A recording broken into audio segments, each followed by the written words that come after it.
because constitutionally we can't use the impeachment court for a fishing expedition to gather evidence. It has to be done at the level of the prosecution before a complaint is filed. So, paano po yung evidence here in terms of allegations of... So, yung magiging argument nila. Kung hindi mo yan i-open, paniniwalaan namin na itong ebidensya namin na pinakita, totoo ito. Okay? So, tinatrap nila dito.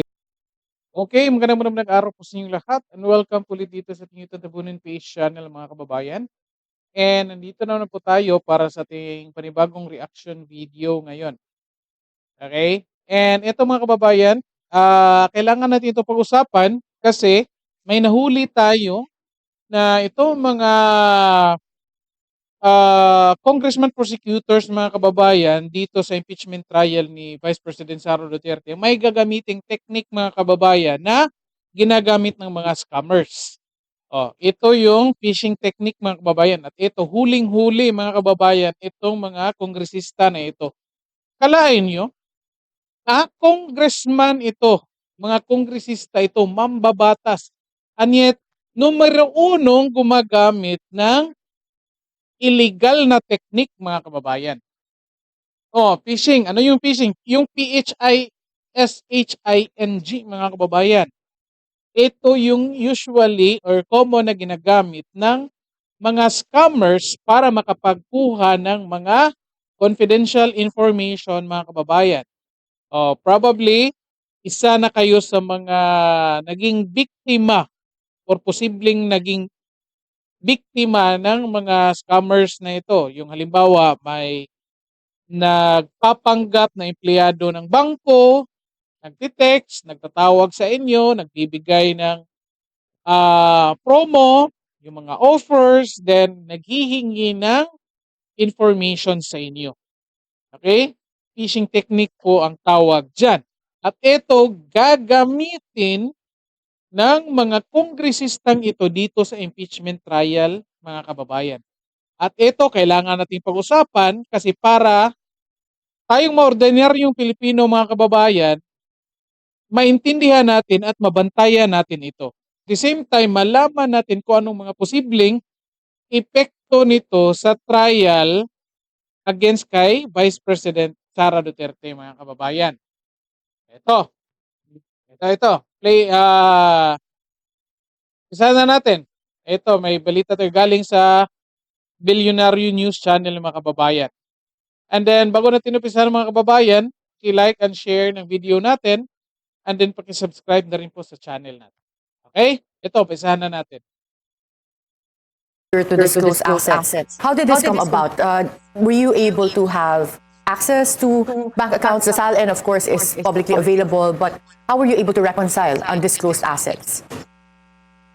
There are documents which were shared by former Senator Antonio Trillanes during the, I believe, Quadcom hearing, about what he claims to be ill-gotten wealth, drug money, things like that, And we would like to see as well during the impeachment process whether there will be sufficient evidence to support this allegation. That's why...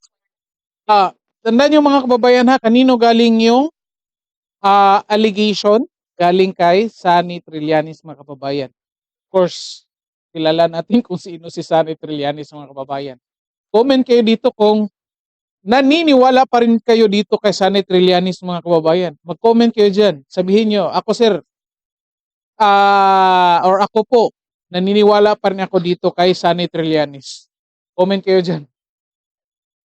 We considered it as well to be part of the ground for the impeachment complaint.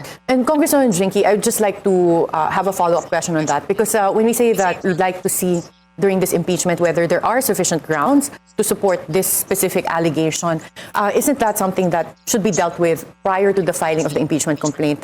Kong Nonay earlier raised that if this went to the House Committee on Justice, that is something that would have had the process akin to a preliminary investigation where they would determine if there are sufficient grounds because constitutionally we can't use the impeachment court for a fishing expedition to gather evidence. It has to be done at the level of the prosecution before a complaint is filed. So, paano po yung evidence here in terms of allegations of ill-gotten Well, wealth? for the first So, di ba mga kababayan?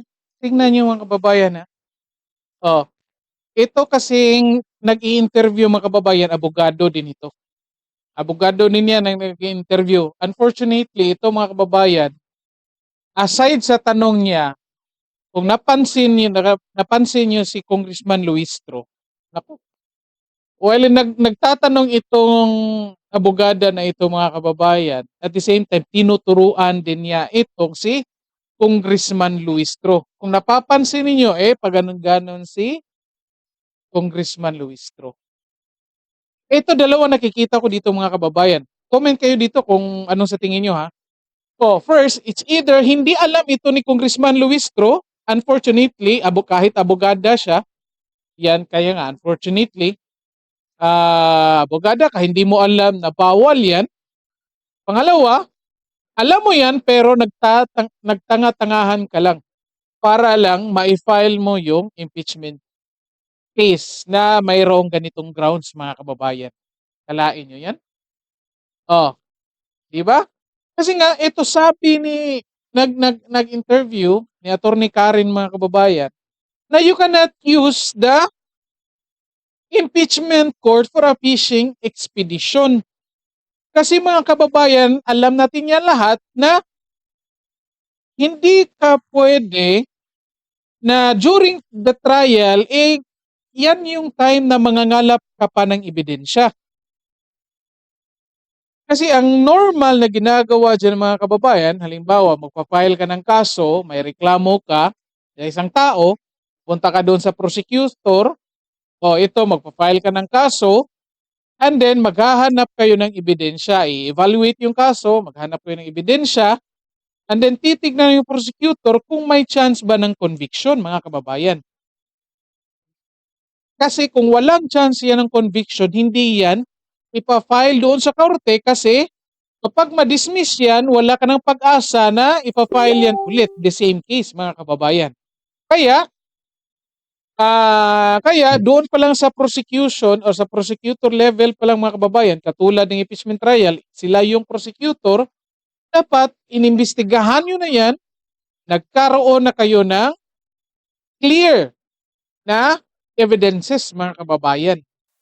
Hindi yung magpa-file lang kayo para pagdating ng trial, magre-request kayo doon sa inaakusahan nyo ng mga ebidensya. Kasi basic ito mga kababayan. Kung sino yung nag-aakusa, nasa kanila yung burden na dapat patunayan na totoo yung inaakusa nila mga kababayan.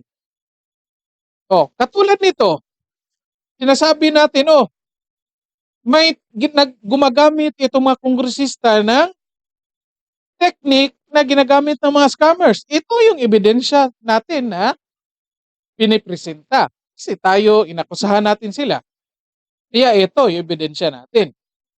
Hindi pwede na nag-aakusa ako and then manghingi ako ng ebidensya doon sa inakusahan ko. Kasi kung ganyan, edi lahat tayo mang-aakusa lang ng kahit kung sino and then manghingi tayo ng ebidensya sa kanila. Babaliktad. Mapupunta yung mapupunta yung role na kung saan kailangan nila i-prove na hindi totoo yung inaakusa sa kanila. Instead na dapat tayo nag-aakusa, tayo yung mag-prove mga kababayan. Ito, may tanong itong nag-i-interview. Paano yan? Hindi mo pwedeng gamitin yung hindi ka pwedeng mag-fishing expedition during trial. Nanong dito. Anong mangyayari sa ebidensya? Ito, pakinggan natin yung sagot. Ito, tinanong dito. It has to be done at the level of the prosecution before a complaint is filed. So, paano po yung evidence here in terms of allegations of ill-gotten? Paano po yung evidence in terms of ill-gotten wealth, mga kababayan? Pakinggan natin ang sagot ni Luis. Well, for the first 3 grounds, I believe that the evidence is sufficient for the purpose of initiating the impeachment complaint. Diba ang layo ng sagot? Paano po yun? Ang layo. For the fourth, I believe that additional evidence has to be provided to be able to come up with a basis for the ill-gotten wealth. Nonetheless, I submit that there are discovery modes which can be resorted to during the impeachment trial. Oh, discovery modes mga kababayan. Paano yan? Ito talaga, phishing talagang gagawin nila. O akusahan ka, hingan ka ng ebidensya na dapat patunayan mo na mali itong inaakusa namin. Naku, delikado yan mga kababayan. Bawal na bawal yan. And Napansin niyo mga kababayan, no, habang nagdi-discuss yung yung abogada. Pero ito si Madam Luistro, Congressman Luistro, tinuturuan niya eh. Napansin niyo? Oh, gumaganon talaga. Oh, pinapakita dito na wala siyang alam. Kung Nonoy, what's your take on that as a lawyer? Well, Hindi satisfy si Atty. Karen sa sagot ni Luistro mga kababayan. this is also my take that the first three impeachment complaints are more than enough. And we have also a charge on involvement in extrajudicial killings relating to the Davao Death Squad. For those reading the complaint, I think during the hearings, committee hearings, it was clear that this related to an investigation on EJ case, which related to former President Duterte's policy on anti-drug. Okay, sige, dyan na lang muna mga kababayan kasi ito, nakita na naman natin na talaga itong technique na ito ay gagamitin nila. And which I think mga kababayan, kahit dyan sa EGK na yan mga kababayan, gagamitin din nila yung phishing technique. Pero ito, dito, klarong-klaro, patungkol dito sa grounds ng ill-gotten wealth na sinasabi nila mga kababayan. Kasi nga, may shared bank account si Vice President Sara Duterte at si Pangulong Rodrigo Duterte, kung saan sinasabi ni Trillanes na doon daw pinapasok yung drug money. Okay? At ito yung allegations nila na may ill-gotten wealth, and then, nung mangyayari, mag-phishing expedition sila. Yun nga, sa bibig galing ni Congressman Luistro mga kababayan na there will be evidences, discovery mode. So, paano magiging discovery mode? I-trial na nga mga kababayan, di ba? So ito, kailangan nating pausapan ito, i-discuss natin na ito, maikli lang ito mga kababayan, dapat maintindihan kasi natin ito, maintindihan ng mga kababayan natin kasi nakita na natin ito sa trial ni Joseph Estrada at trial ni Renato Corona, Chief Justice Renato Corona mga kababayan, kung saan nag-accuse sila dito. Gamitin natin dito Sara Duterte mga kabayan. Mag-accuse sila dito kay Sara Duterte na mayroong pera, malaking pera sa kanyang bank account. At anong gagawin nila? Gagawa sila ng fake na bank account, lalagyan nila yan ng malaking amount, katulad ng ginawa ni Trillanes, yung naka-Microsoft Excel mga kababayan, or naka-spreadsheet. Posibleng ganun yung gagawin nila, papakita nila yan sa publiko. Tapos, of course, alam naman natin na i-deny yan ng kampo ni Sara Duterte. Okay? I-deny nila yan. So, anong mangyayari dito? Pagkatapos i-deny yan ng kampo ni Sara Duterte, itong mga scammers na prosecutor, hindi pala scammer ito mga kababayan. Congressman pala na, mga prosecutor, congressman pala. Nako, scammer tuloy na, sorry. Itong congressman prosecutors mga kababayan, i-challenge nila yung kampo ni Sara Duterte o si Sara Duterte mismo mga kababayan na i-open yung bank account. Di ba? Kasi nga, ito yung sabi namin, ito yung bank account mo, ito yung pera mo. And then, dininay mo. So dapat mayroong ebidensya ka na maipakita na magpapasinungaling dito sa ebidensya namin. Ganyan yung mangyayari mga kababayan. Kaya nga, challenge nila magpirma ka ng waiver para ma-open natin yung bank account mo. Ma-compare natin yung account numbers, ma-compare natin yung pera kung magkanong nandyan. Anong expected na sagot natin dyan galing sa kampo ni Sara Duterte mga kababayan? Of course, kahit sino Kahit ako, kung ako si Sara Duterte, bakit ko i-open yung bank account ko in public, mga kababayan? Bakit ako pipirma ng waiver para ma-open yung bank account ko? Of course, sasabihin sa Duterte, di ako mag-open. Anong sasabihin ng mga congressman na ito? Of course, sasabihin din nila, ito yung magiging argument nila. Kung hindi mo yan i-open, paniniwalaan namin na itong ebidensya namin na pinakita, totoo ito. Okay? So, tinatrap nila dito yung Sara Duterte, mga kababayan. So, yan yung sasabihin nila. Alam na natin, ginawa na yan ni Senator Trillanes sa Quadcom, mga kababayan. Ginawa na niya yan. Anong sasabihin ng mga senator judge, mga kababayan? Tanong, gusto mo bang i-open?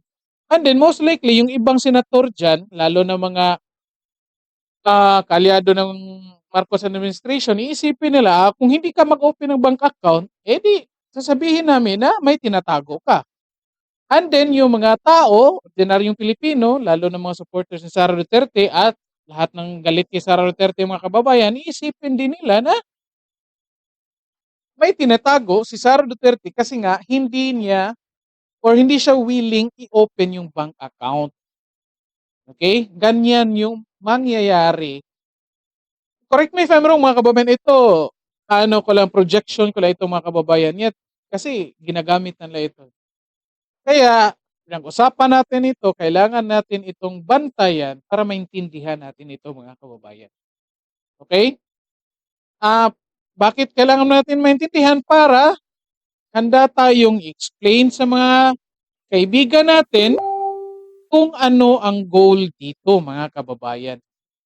Kasi ito yung posibleng makapag-impeach dito kay Sara Duterte. Kasi yun nga, yung mga senador isipin na may tinatago ka. Yung mga tao isipin na may tinatago ka. So ang ending, katulad na nangyari kay Joseph Ejercito Estrada, na hindi nag-approve yung mga senador na i-open yung envelope, ganon din kay Renato Corona, yung mga tao nag-rally, mga kababayan. Pumunta sa daan. Yan yung magiging problema. Well, of course, alam ko na pinaghandaan ito sa kampo ni Sara Duterte, mga kababayan, kaya kampante tayo. Pero sa ating level, mga kababayan, mga ordinaryong Pilipino, again, kailangan natin itong maintindihan. Okay? So, dito na lang po muna tayo. And then, paki-like and share ng video natin, mga kababayan, para makita din ng ibang tao, lalo na yung mga hindi supporters ni Sara Duterte, mga kababayan, para maintindihan nila ito. Para pag darating ang araw na ito, alam na nila. Okay? And then, by the way, yung pakisuyo ko sa inyo, mga kababayan, na pakisubscribe ng channel natin. Okay, sa lahat ng mga nakapag-subscribe na, maraming salamat po sa inyong lahat.